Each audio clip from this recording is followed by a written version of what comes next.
Another very, very critical area of consideration that you might want to have as you take this all-time, lifetime decision of whether to say yes to this man or no to this man is this issue of faithfulness.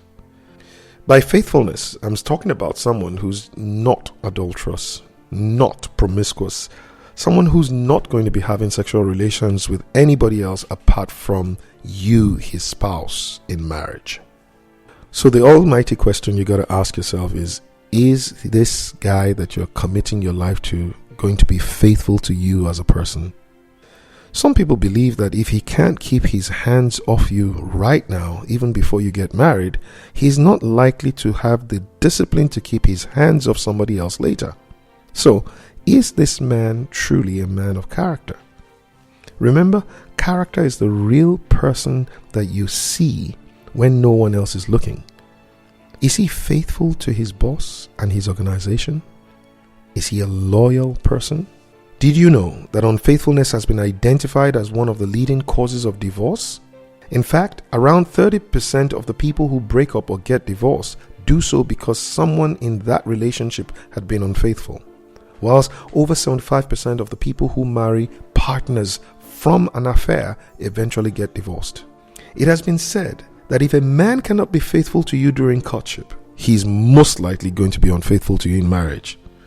That is not an absolute truth, because we know there are many people who were faithful in courtship but still ended up cheating on their wives.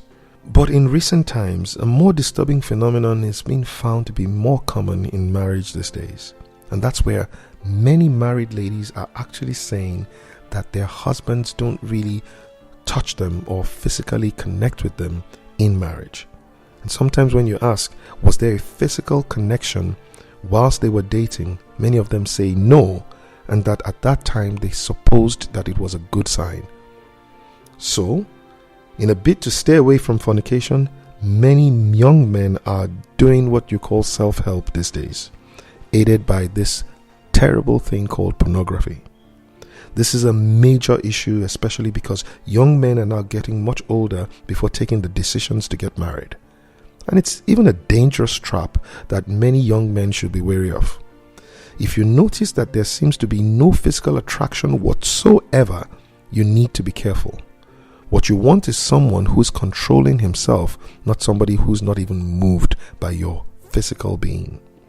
Does he have any issues with pornography? It may seem easy to explain away now, but please note that the spirit of pornography is a very addictive spirit that needs to be broken right now.